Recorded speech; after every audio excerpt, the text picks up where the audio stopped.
One common question we get from our customers at Swing is, what is the best integration option for our team? So if you visit our website or check out our documentation, you'll quickly notice that we offer 3 integration types for developers, which are the Swing API, the Swing SDK, and the Swing Widget, which is an embeddable UI component that you can import into your app. So in this guide, I'll be helping you decide which of Swing's integration options would work best for you and your team. Before we move on, I think it's worth noting that regardless of the integration option that you decide to go with, the underlying functionalities remain the same throughout, meaning that you can swap, bridge, and perform staking transactions using any of our integration options. Okay, so with that, let's start out with our easiest to integrate option, the Swing Widgets. So the Swing Widget right here is an embeddable pre-built component that makes it easy to integrate cross-chain bridging and swapping into your decentralized applications. And on average, it will take you just 10 to 15 minutes to integrate. Our widget currently supports React and Angular, but regardless, you can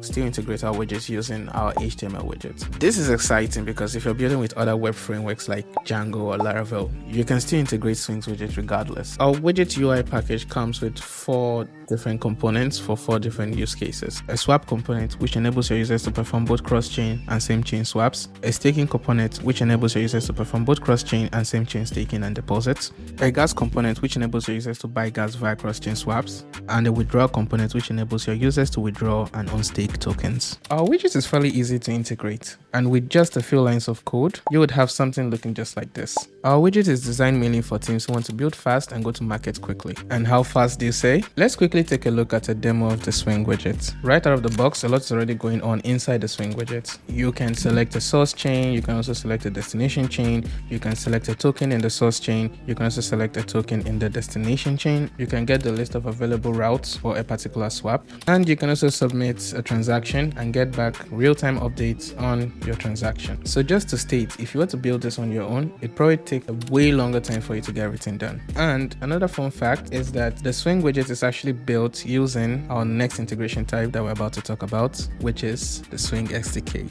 The Swing SDK is a JavaScript library that is built for teams that want to create their own UI experience and are building with JavaScript or TypeScript. But SDK also supports all the popular wallets in the Web3 ecosystem, like MetaMask Wallet, Wallet Connect, Phantom Wallet, and so many more. So as I mentioned earlier, the Swing widget is actually built using the SDK. The only scenario where you would want to use the Swing SDK is if you're planning not to use the widget, well, basically.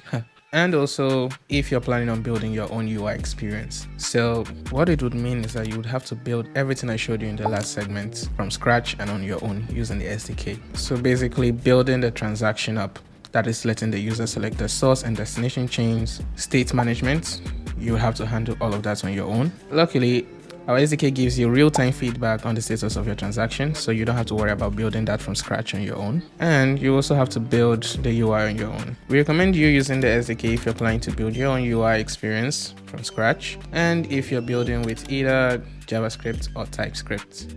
And with that said, let's move on to the next integration type, which is the Swing API. So if you've been following along till this point, you must have already figured out that our APIs is actually the base layer for all our services. So basically our SDK is actually an implementation of the Swing API, and the widget is built using the SDK.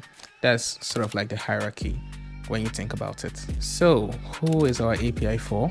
Well, if you're not building with JavaScript or TypeScript and you're also looking to implement your own UI experience on your dApp, then we'd recommend you using our APIs. As far as frameworks go, we only support JavaScript and TypeScript for our SDK. So if you're building in a language like Golang or whatever programming language of your choice, then you'd have to go with the API as it's compatible with any language you use. So with that said, thanks for watching this video. I really hope this video helped you determine which of our integration options would be best for you and your team. So happy building, stay safe.